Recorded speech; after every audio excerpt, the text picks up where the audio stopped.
Ya. Jadi di dalam surah At-Taubah Allah menjelaskan tentang zakat.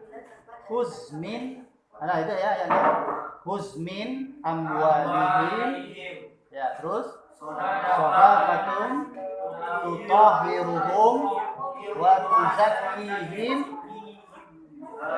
tuzakkihim biha salli alaihim. Ya. Inna salataka lahum wallahu sami'un. Oke. Apa artinya? Ambillah zakat ya, untuk membersihkan dan mensucikan mereka. Ya, itu saja kita potong itu. Ya. Doamu bisa menenteramkan dan Allah Maha mendengar lagi Maha mengetahui. Ya, bagus. Jadi huzmin amwali, apa arti zakat di situ? Membersihkan atau mensucikan. Nah, itu satu ya. Jadi zakat itu artinya suci, bersih. Nah, apa yang dibersihkan? Jiwa mereka dibersihkan, harta mereka dibersihkan. Itu yang dinamakan dengan zakat. Mungkin ini nanti bisa saya ambil spidol dulu supaya lebih masuk. Bentar ya.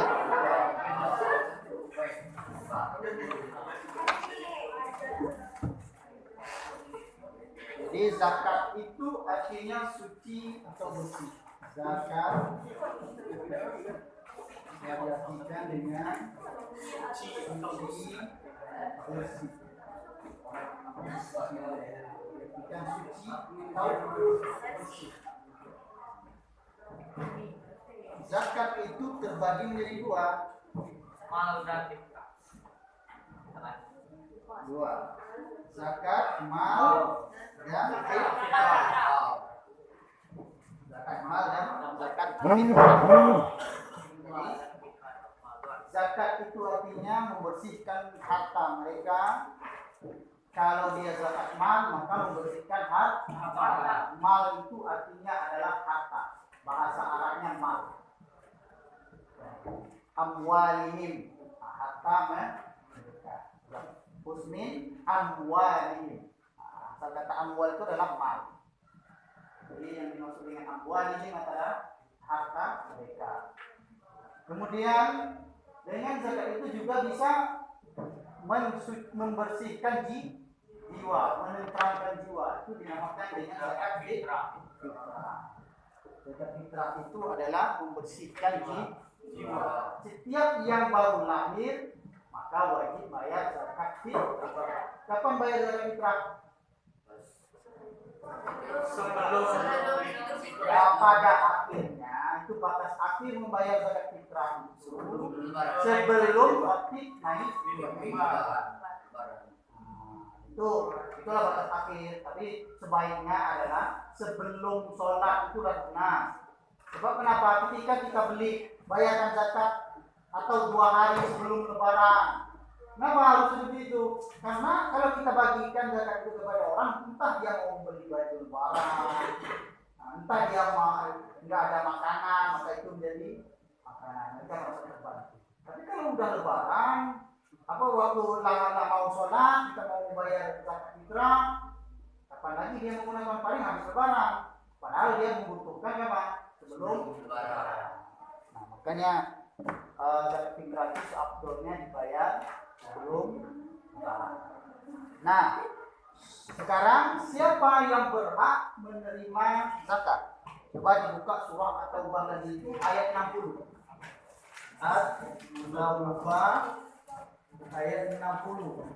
Kita kenal dengan 8 asnaf. Ya.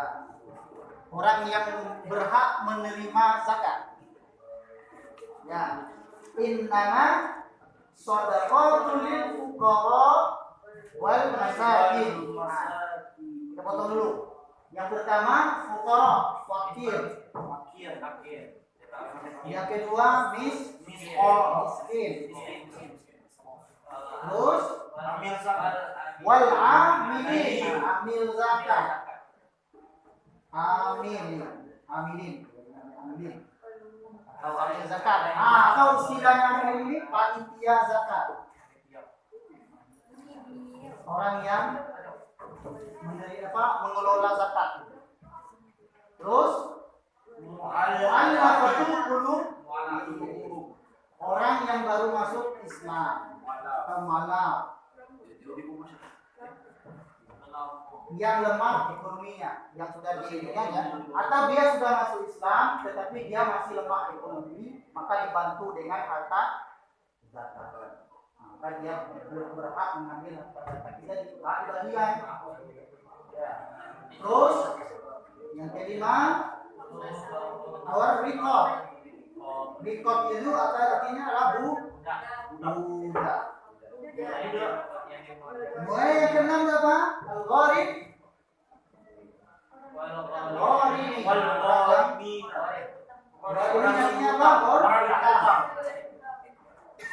Nah, terus yang ketujuh, fisabilillah, orang yang berjuang di jalan Allah. Berjuang, nanti saya jelaskan. Jalan Allah. Kemudian yang terakhir siapa? Ibnu Sabir, musafir, yang kekurangan pembekalan di dalam perjalanan. Musafir ini kan orang dalam perjalanan. Taruhlah mungkin ada orang itu tidak dikenal lah, berjalan mau pulang, atau terserah lah. Nah dia habis pembekalan, maka dia mencari orang yang bisa membantunya. Maka boleh dibantu dengan zakat. Nah kita mulai dari fakir. Apa arti fakir? Fakir itu artinya adalah orang yang tidak memiliki pekerjaan, ya, yang menopang hidup dengan orang lain. Jadi nggak punya pekerjaan, kemudian dia mau makan nggak ada duit, nggak ada uang. Pokoknya fakir itu orang yang memang nggak punya apa-apa, pekerjaan nggak punya, mau makan aja masih minta dengan orang lain. Nah, itu sakit fakir, itu fakir namanya. Maka dia boleh dibantu dengan, mudah-mudahan dengan zakat bisa menjadi modal hidupnya, menjadi modal usahanya. Maka dibantu. Itulah Islam. Kalau ada orang yang lemah ekonominya, maka dibangun agar kenapa? Agar ekonominya kuat. Nanti kalau dia sudah kaya, maka dia lagi nanti yang bisa menolong kawan orang yang lain dengan melalui zakatnya lagi. Nah, itu fakir apa artinya fakir? Orang yang tidak memiliki pekerjaan, yang masih menopang hidup dengan orang lain. Yang kedua miskin. Apa dikategorikan dengan miskin? Tidak mempunyai apa-apa. Nah, miskin ini dia punya pekerjaan, tapi tidak mencukupi kehidupannya, atau cukup makan sehari saja. Taruhlah bekerja di pagi hari seperti pemulung misalnya kan, mulung dia. Dapatlah beli nasi beras untuk 1 hari. Makan besok pikir lagi dia.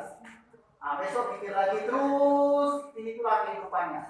Maka wajib kita bantu dengan zakat. Kenapa? Dengan zakat ini mudah-mudahan dia bisa bangun kembali. Dia bisa menjadi modal untuk dia. Itu namanya miskin. Memiliki pekerjaan tetapi tidak mencukupi. Terus amilin, orang yang mengelola zakat, panitia zakat, orang yang menerima tempat kita membayar, tapi orang yang mendistribusikan, bukan membayar. Kalau membayar boleh saja dengan fakir miskin. Nah ini orang yang mendistribusikan atau membagikan zakat, panitia zakat. Nah, kalau kamu menjadi panitia sembako, orang yang tukang bagikan sembako, itu panitia sembako.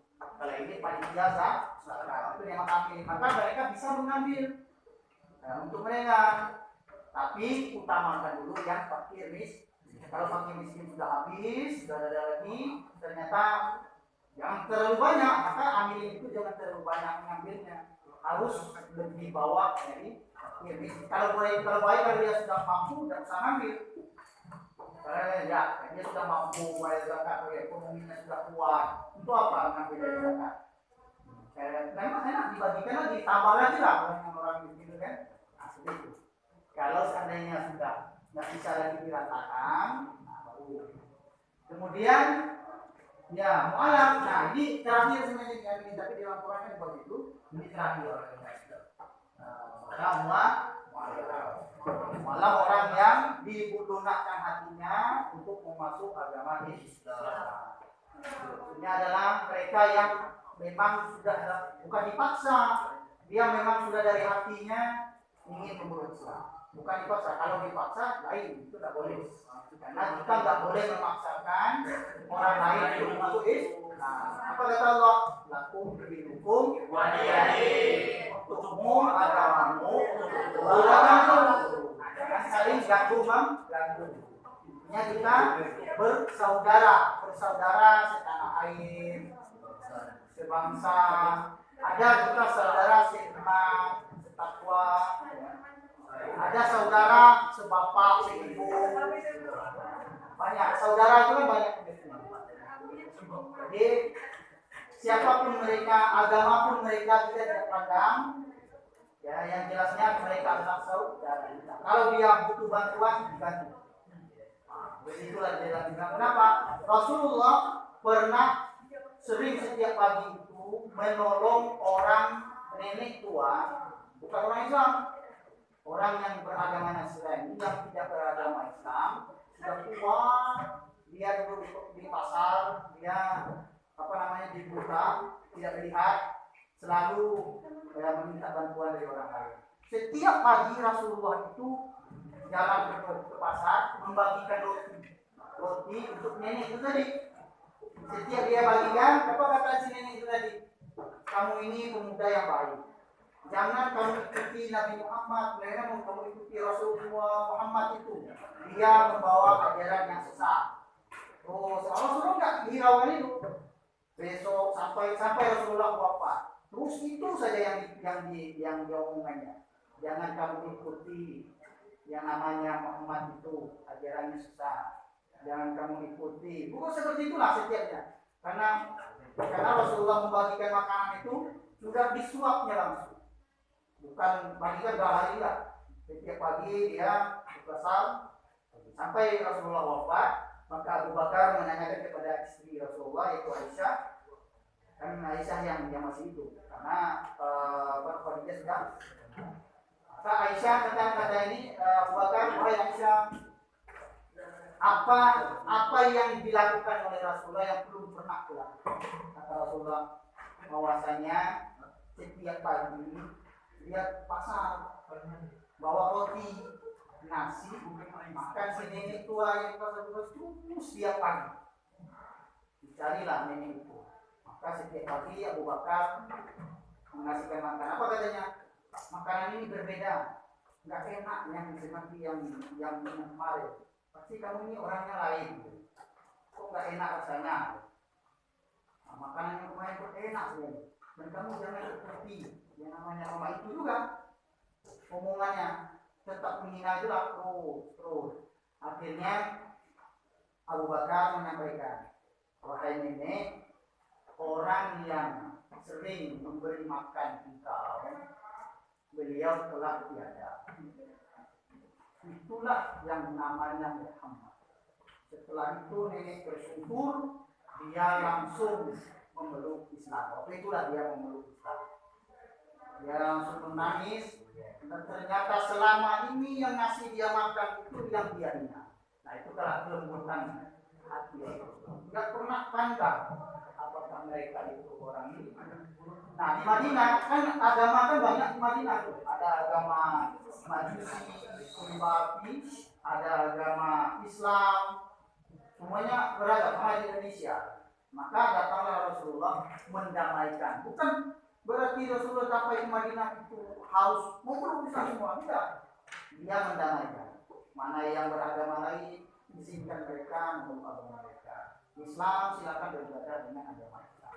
Maka dikenal dengan Rasulullah itu rahmatan lil alamin, rahmat kepada alam. Ya, sampai di Taif mereka ketika itu Rasulullah kan dilempar dengan kotoran, dilempar dengan batu, kemudian menyampaikan dakwah. Tetap sabar.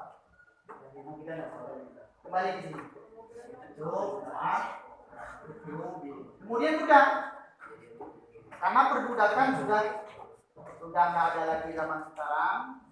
Dulu budak itu dibeli. Pada zaman jahiliyah dulu, misalnya siapa misalnya? Dibeli kayaknya seseorang, kalau badan yang kuat bekerja itu mahal kan? Iya. Kalau perempuan digunakan budak itu ya untuk pekerjaan rumah, terserah tuannya, pakaiannya terus semuanya. Itu dulu.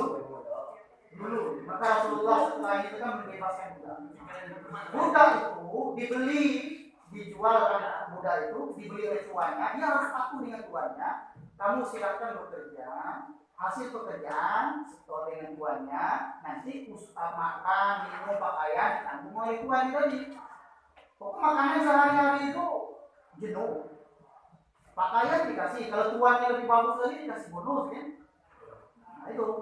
Nah tapi dia bekerja terus, bekerja, jangan berhenti bekerja, hasil pekerjaan ini gaji dia tadi dikasih dengan tuan, nggak boleh dia modal. Nah itulah perbudakan dulu. Maka tujuan zakat di dalam membebaskan mereka. Kalau mereka sudah ada kekuatan, sudah ada duit untuk membuka usaha, mereka bebas. Bisa dia mengatakan mau ingin bebas dengan tuannya tadi. Ada orang yang ini mau membelinya melalui zakat tadi, kami membebaskan dia dengan harga sekian. Nah, bebas karena sekarang nggak ada lagi perbudakan. Kalau pembantu itu bukan buka. Pembantu itu kalau dia bekerja, duitnya untuk dia. Ya itu namanya pekerjaan. Maka sekarang nggak ada lagi. Kalau ada, mungkin ada nggak tahu dicatat di daerah di perkotaan besar mungkin ada nggak tahu. Ini dia rela gitu. Kemudian yang keenam, orang yang berhutang. Maksudnya berhutang di sini bukan orang kaya beli mobil berkredit ya, bayar kredit. Nah itu nggak masuk ke kriteria. Iya orang mampu, jadi karena ingin gaya hidup aja dia ingin bermewah. Nah yang dimaksud berhutang di sini pertama orang yang untuk kehidupan sehari-harinya masih minjam dengan orang lain. Itu makan sehari-hari adalah seperti beras, minjam. Pokoknya membayarkan sekolah anaknya dia minjam lagi. Akhirnya utangnya banyak, tak bayar lagi, maka boleh menerima zakat, membayarkan hutang. Kemudian apa lagi? Orang yang dulunya kaya raya misalnya. Tapi dia memang orang yang kaya raya, kemudian dia bangkrut atau bangkrut dia bisa bangun lagi, jatuhlah dia miskin, kerjaan ada lagi, maka dia sedangkan hutang bank, hutang apa ini masih ada, hutang dengan orang lain, dia hutang bank masih ada, maka dia tergolong dengan orang yang kemudian orang yang berjuang di jalan Allah. Kalau dulu itu berjuang di jalan Allah itu adalah berperang itu membela orang yang memusuhi, bukan orang yang tidak. Kalau orang yang non Islam yang tidak memusuhi kita atau tidak menganiaya, itu tidak boleh. Kalau hukumnya mau memusuhinya, neraka ujungnya kalau kamu menghujat dan memusuhi mereka. Kalau jangan kamu hina, jangan kamu hina sesembahan mereka, karena nanti dia akan menghina Allah.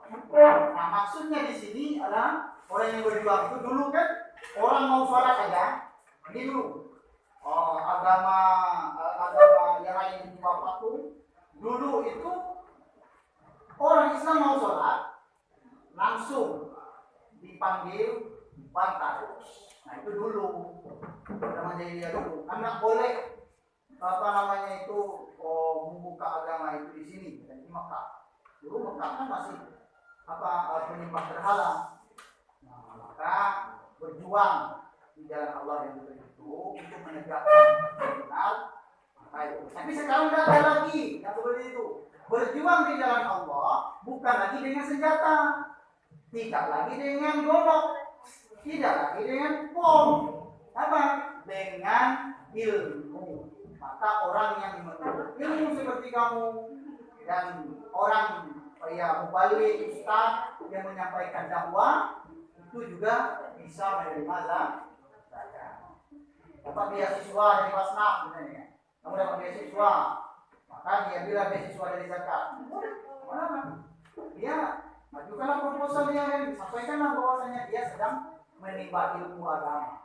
Maka dia berhak menerima ya ilmu agama. Kemudian musafir, orang yang sedang perjalanan, boleh diartikan juga mungkin orang yang berkunjung dari kota ke kota, habis pembekalannya kurang, bukan habis, kurang aja boleh, kurang bekal juga. Maka musafir, orang yang dalam perjalanan, musafir artinya dalam perjalanan ya, maka boleh menerima zakat. Ini orang yang sekarang di dalam hadis Rasulullah mengatakan, kamu kenal rukun Islam? Nah, ada berapa rukun Islam? Rukun Islam ada. Apa hadisnya? Apa hadisnya? Bunyal Islam alal khamsah. Islam itu dibangun dengan 5 perkara. Yang pertama apa? Syahadat. Syahadatul la ilaha illallah wa anna Muhammadar Rasul. Ini teks hadis. Ini teks hadis. Kalau syahadat yang sering kita ucapkan apa? Asyhadu an la ilaha illallah wa asyhadu anna Muhammadar Rasulullah. Nah, kalau dalam hadis itu bersyahadat syahadatul la ilaha illallah wa anna Muhammadar Rasulullah. Kemudian yang kedua, wasiqo masalah, mendirikan salat. Yang ketiga, wajib dan zakat. Kalau di dalam hadis ini ya, kalau di dalam buku pelajaran itu biasanya siang Ramadan, puasa di bulan. Tapi kalau di dalam hadis itu zakat dulu. Ya, zakat dulu. Wa atuz zakat. Setelah zakat baru berhaji. Kalau di dalam hadis, nanti kita jelaskan. Di dalam hadis wal haji, ya, berhaji. Kemudian yang terakhir siyamu yaumil Ramadan, berpuasa di bulan Ramadan. Nah, kalau yang boleh saja ukurannya apa? Maka di dalam kitab fikih, di dalam buku-buku fikih sekolah itu biasanya haji itu itu apa itu tadi? Yang pertama zakat itu mensucikan, membersihkan. Kemudian bagian dari rukun Islam. Ada dapat 3 gitu. Ada dapat 3 yang dinamakan dengan berkat. Termasuk ke dalam rukun Islam. Nah, cara pembagiannya, nah ini dia. Bukan cara pembagiannya, cara menentukannya. Kalau zakat mal, ini zakat mal. Zakat mal itu terdiri dari pertanian, peternakan, zakat emas perak, zakat apa lagi ya? Zakat profesi, banyak. Kemudian usaha lainnya, ya usaha lainnya kan banyak. Zakat usaha wira swasta. Nah, kalau yang pertanian, ya seperti sawah itu dihitung setelah panen. Kalau dulu sebelum sampai situ kita bahas dulu ini sudah ya. Nah.